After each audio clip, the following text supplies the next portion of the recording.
diciendo la carta de San Pablo a los hebreos, no, la carta a los hebreos. Les he dicho que hasta este momento esta carta de nuestra palabra del Señor todavía no han decidido, los que saben de estudios bíblicos y todo eso, todavía no han decidido quién es el autor humano. Se señalan como 20 o 25 personas diferentes. Todavía ninguno de esos 25 recibe el voto unánime de los teólogos actuales para ponerlo como autor de la carta a los hebreos. Sigue siendo una carta anónima en cuanto al ser humano, el individuo, pero en cuanto al Espíritu Santo y a Dios no hay problema. Es una carta con toda autoridad dentro de nuestra Biblia. Es una carta completamente genuina. Y es dirigida a los hebreos, eso sí es verdad, no a los laguneros, no a los torreonenses, no a los de la Plaza Mayor, a los hebreos. Como hebreos son sumamente religiosos. Tienen por lo menos 5 fiestas solemnes en el año, casi nunca trabajan, están de fiesta siempre. Les encantan las fiestas a los judíos. Y los ritos y las ceremonias las hacen de una manera tan especial. Se quedaron pegados en esas prácticas. Vamos a hablar de Cristo, mediador de un nuevo pacto, un nuevo testamento. Dejando ya, por supuesto, atrás el Antiguo Testamento, no en cuanto a sus enseñanzas, sino en sus aplicaciones teológicas. Antes de Cristo, los hebreos y todo el mundo estaba acostumbrado a los holocaustos y sacrificios de animales y de ofrendas especiales. Dependían de eso. Se fue abusando tanto que llega un momento cuando los jóvenes hebreos hacían tranzas en la religión. El sacerdote, para perdonar una violación, debería recibir un holocausto de una becerra colorada, becerra de 1 año sin defecto, para que este individuo que violó a la Virgen de Israel no se fuera a perder de la comunión de Israel. El Antiguo Testamento no habla casi del cielo y de la redención, está hablando de ritos y ceremonias. Y se desvirtuó tanto eso, que les cuento algo. Hay un rabino muy antiguo, Gilel. Él dijo que había llegado a una corrupción tremenda a la religión de Israel, de tal manera que cualquier muchacho de Israel que le gustaba una señorita, se juntaba con 3 o 4 vagos, siempre ha habido vagos sin qué hacer, se juntaban y violaban a la muchacha. Bueno, se la robaban y la violaba el novio. Pero ¿sabe qué hacía el novio primero?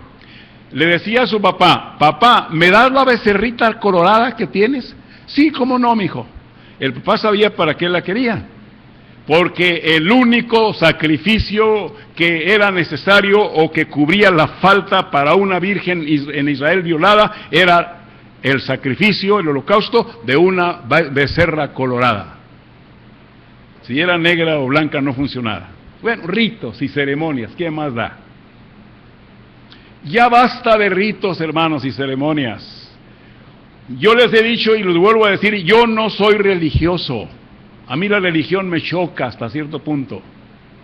Es que un hombre así como yo, tan torpe, tan ignorante, pues no entiende muchos detalles. Aquí las cosas religiosas no me gustan mucho. Yo no soy religioso, yo soy cristiano. No dependo de ritos y ceremonias, ni siquiera de la primera iglesia de Torreón. Yo dependo de Cristo, siempre en mi vida. Y ustedes son igual, deben depender de Cristo, de aquel que es el mediador de un nuevo pacto, de un nuevo compromiso, de un nuevo arreglo.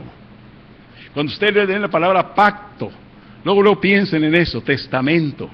Eso es un testamento. Así que el Antiguo Testamento estaba fundamentado en sacrificios y ofrendas que los hebreos tenían que presentar ante el sacerdote o sumo sacerdote para que esa ofensa fuese perdonada por Jehová. En el Nuevo Testamento ya no hay ofrendas y holocaustos que garanticen eso. El Nuevo Testamento o el Nuevo Pacto está fundamentado ya no en machos cabríos ni de becerros, sino en la sangre preciosa de Cristo, que es el Salvador de ustedes y el mío. No de Mahoma o Confucio o Buda o Constantino o quien sea. No, la sangre preciosa de Cristo. Nada más, Él es el único Salvador. Qué fácil está eso, hermanos. Me despojo de todo lo que no sirve, ritos y ceremonias, líderes religiosos, de todo me despojo y me quedo en Cristo Jesús como mi Señor y Salvador. ¿Saben cuál es nuestro problema?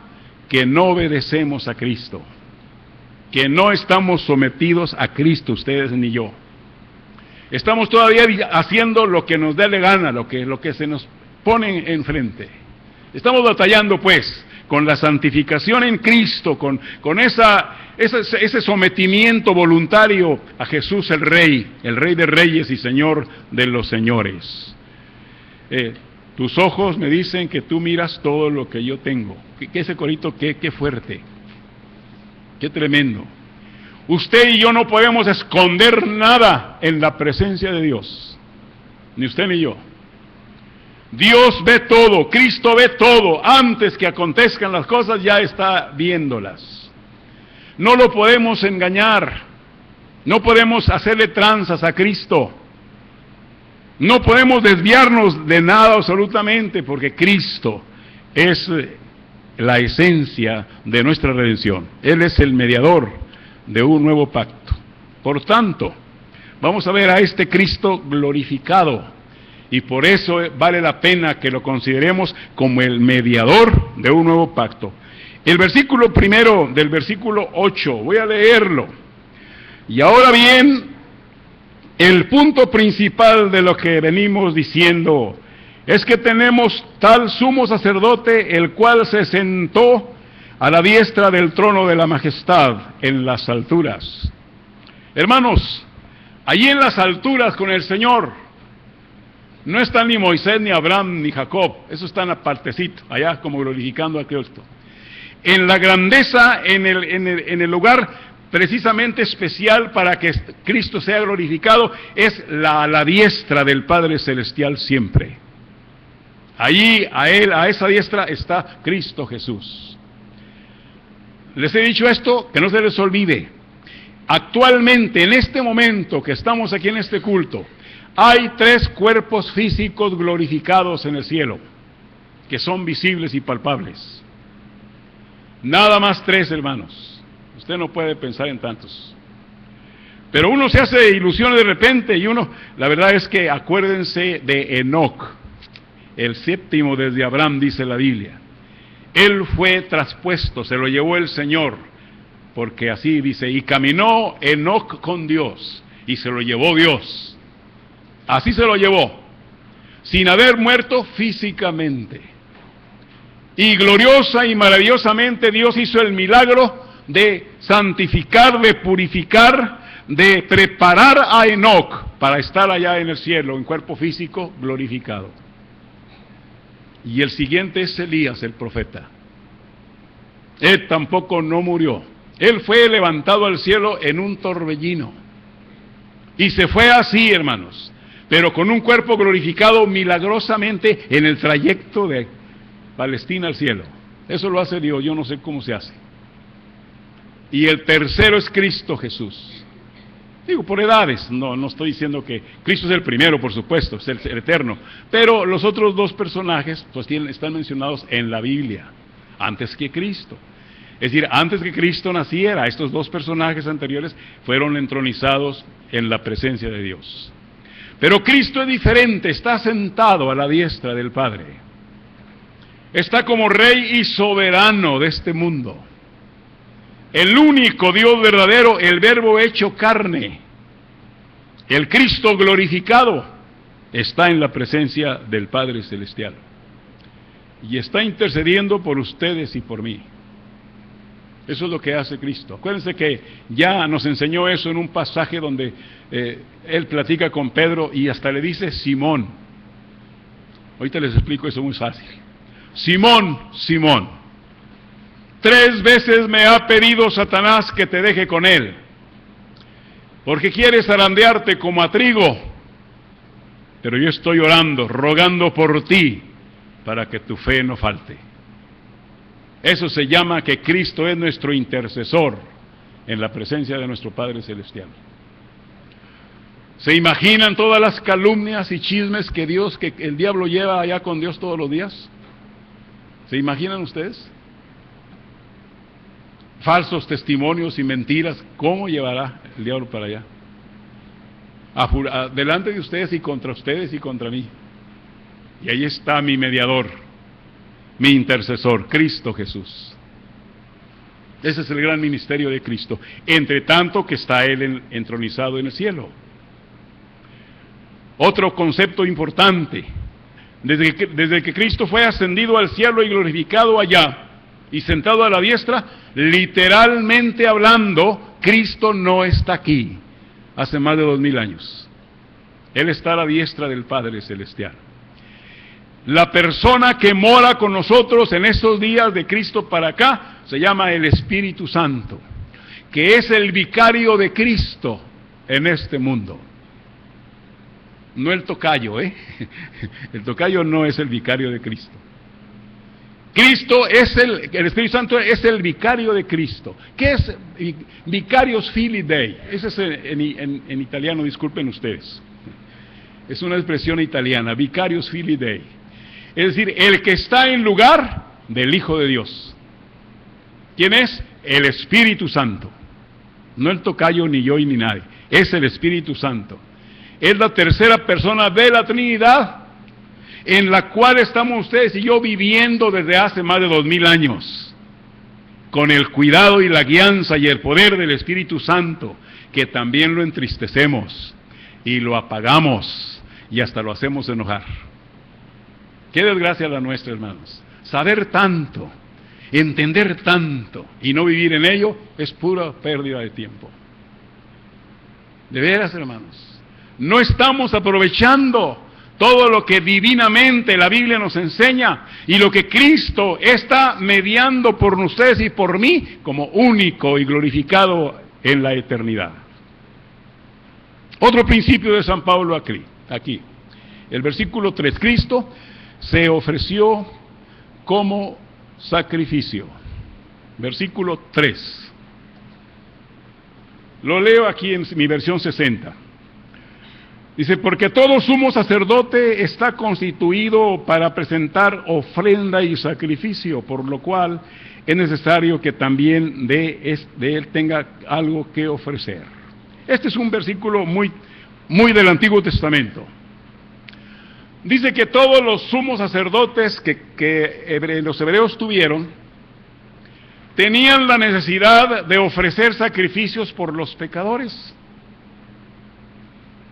Y cada año en el lugar santísimo entraba el sumo sacerdote para expiar los pecados de todo el pueblo. Pero cada vez que se reunían había sacerdotes oficiando los sacrificios y las ofrendas. Pero era sangre ajena, dice la Biblia. Era sangre de animales, machos cabríos y palomas o cualquier otro animalito. Y ellos lo sacrificaban y Dios les perdonaba a Israel. Bueno, pues así les enseñó Moisés, ni modo así lo mandé que hiciera, yo les perdono. Así que yo les decía al principio, usted quería violar a una virgen en Israel, consiga la becerra colorada. Qué ruina, ¿no? Así que todos estos sacrificios y ofrendas dejaron de ser. Porque ahora Cristo se presentó a sí mismo. Él no va cada año al lugar santísimo. No, Él está siempre en la presencia de su Padre Celestial. Esa es la verdad teológica. Y Él está siempre intercediendo por nosotros también. Pero Él no ofreció sangre ajena. Los sumos sacerdotes ofrecían un macho cabrío, un becerro, un toro, pero era sangre ajena. Cristo ofreció su propia sangre, la de Él, por ustedes y por mí. Por eso ya usted no necesita estar sacrificando un becerro. ¿Qué cargas tan tremendas tuviéramos que tendríamos que ustedes y yo cada 8 días sacrificar un becerro? ¿Cuánto costará un becerro ahorita? No podríamos diezmar ni hacer misiones, ¿no? No nos por andar pagando los sacrificios y ofrendas. Qué bendición tan grande. Cristo se presentó a sí mismo como sacrificio. Por eso dicen los teólogos que no es muy directo o muy correcto decir que Cristo se ofreció o que fue ofrecido en sacrificio. No, Él se presentó a sí mismo. Nadie lo llevó a fuerza a ser crucificado. Al contrario, lo iban persiguiendo y iban cargando la cruz de Él y cargando su cruz. Pero Él no dijo, pues me traicionaron o me forzaron. No, Él nos entregó por ustedes y por mí a sí mismo. Qué privilegio tan grande tenemos ustedes y yo. En tercer elemento de San Pablo aquí, el autor este autor, fíjense que la frase célebre de Hebreos es la frase mejor, la palabra mejor, un adverbio de calidad. El mediador es un mejor mediador. El sacrificio es un mejor sacrificio. Las promesas son mejores promesas. Los del Antiguo Testamento vivieron, hermanos, y déjenme leerles este versículo que estamos ahorita comentando, el versículo 6, que tiene sentido en relación con esto. Dice, pero ahora tanto mejor ministerio es el suyo. Se refiere al sacrificio de Cristo por ustedes y por mí. Cuando es mediador de un mejor pacto, establecido sobre mejores promesas. ¿Se fijan? Mejor pacto, mejores promesas. Mejor el Antiguo Testamento que el Nuevo Testamento. No le estoy diciendo que el Antiguo Testamento no es la palabra de Dios. Y yo no estoy diciendo eso. Lo que estoy diciendo es que para la salvación del alma y el perdón de los pecados, el Antiguo Testamento no tiene ningún plan. No hay para eso. Pero el Nuevo Testamento tiene el plan del único mediador, que es Cristo Jesús, quien es el único Salvador que murió por ustedes y por mí. Este es un mejor pacto, en mejores promesas. ¿Cuál es la promesa, hermanos? La promesa es que ustedes y yo estamos en Cristo y un día estaremos en el cielo con Él. ¿Se han fijado que todo el mundo piensa que va al cielo? Yo he oído casi toda la gente, todos se van al cielo. Bueno, y las dos señoras, pues se las lleva, yo creo. ¿Y iba borracho o iba crudo? ¿Qué problemas tenemos, hermanos? Porque no somos buenos teólogos. No todo el que se muere se va al cielo, hermanos. Si el que se murió no ha tenido y no tuvo una relación con Cristo como su Salvador personal, se perdió, hermanos. Y no hay nada que hacer. Ya no queda sacrificio absolutamente para hacer otra vez lo mismo. Ya se acabó la oportunidad. Claro que eso pues es tan difícil que usted no puede predicar así. Todos ustedes están condenados a huelen azufre. No hay que exagerar la cosa. Hay que ser teólogos, no insultantes, no majaderos. Hay que enseñar verdades teológicas. Pero esa es la verdad. La verdad teológica es que en el nuevo pacto tiene nuevas promesas o mejores promesas, y esa promesa es en Cristo Jesús, que se hace una realidad. Qué bonito eso, cuando uno lo entiende así, qué alivio tan grande tenemos. Es el mejor pacto por mejores promesas. Por tanto, con razón somos el pueblo de Dios, y hasta lo cantamos, ¿no? Está bonito. Versículo 10. Versículo 10. Lo leo tal como está aquí. Por lo cual, este es el pacto que haré con la casa de Israel después de aquellos días, dice el Señor. Escuchen, por lo cual este es el pacto que haré con la casa de Israel después de aquellos días, dice el Señor. Aquí hay un versículo de promesas para los hebreos que si lo entienden bien será una bendición. Ustedes y yo no podemos negar que el pueblo de Israel es el pueblo de Dios. Así no nos guste o nos guste. Los laguneros no somos el pueblo de Dios. ¡Viva Orona! ¿Se acuerdan de qué político? ¡Viva Pancho López! Los laguneros no somos el pueblo de Dios hasta que estamos en Cristo Jesús. Pero los hebreos es el pueblo de Dios. Y no es porque Él lo escogió a ese pueblo, no existía ese pueblo, hermanos. Ese pueblo comienza con Abraham, que es un caldeo. Él no era hebreo, es un caldeo. Y a ese caldeo Dios lo recoge y le perdona sus pecados, Jehová de los ejércitos, y lo pone como misionero al mundo. Y serán benditas en ti todas las familias de la tierra, dice una versión. Otra versión dice, y serán benditas en ti todas las naciones de la tierra. Y en el griego, serán benditas en ti todas las etnias del pueblo, o de las etnias de la tierra. Gente, pues, hombre. La verdad, mis hermanos, es que vale la pena que analicemos estos conceptos. Quizá están profunditos, sí, pero ahí están uno. Y cuando usted dice que es el pueblo de Dios, usted se funda en la fe en Cristo Jesús. No se funda en ningún rito o ceremonia que hace, ni en el bautismo, ni en la cena del Señor, ni nada. Lo hace en su relación personal en Cristo Jesús. Eso es verdad. Ahí tendremos entonces, somos el pueblo de Dios. Dice el versículo 10, otra vez lo leo, porque tiene esa enseñanza. Por lo cual, este es mi pacto que haré con vosotros. Después de aquello, dice el Señor, pondré leyes en su mente de ellos y sobre su corazón los escribiré y serán ellos, seré a ellos por Dios y ellos me serán por pueblo. Pueblo de Dios. Y en cuarto lugar, o en último final del lugar, es la justificación en Cristo. Todo esto tiene que ver con un acto milagroso que hace Dios en nosotros, en Cristo Jesús. Somos el pueblo de Dios. Sí, pero no más cantando. Eso, hay que actuar como tales, como pueblo de Dios, donde quiera que estemos. Pero hay que entrarle profundamente a esos principios, mis hermanos. Y termino con el versículo 12, que ya lo leímos, por supuesto. Porque seré propicio a sus injusticias y nunca más me acordaré de sus pecados y de sus iniquidades. Cuando alguien es justificado en Cristo Jesús, sus pecados y sus injusticias no se le están reprochando cada rato. No, hermanos, no se le están reprochando, sino que cada creyente debe ser agradecido por las provisiones que Dios ha hecho en Cristo Jesús, para ustedes y para mí.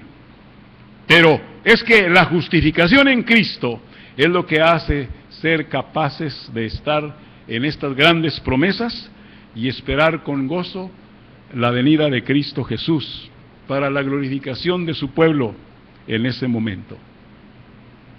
Esto es el capítulo 8, Cristo, mediador de un nuevo pacto. Analícelo en su casa, léanlo con la familia y verán que van a encontrar cosas maravillosas. Vamos a ponernos de pie, vamos a orar.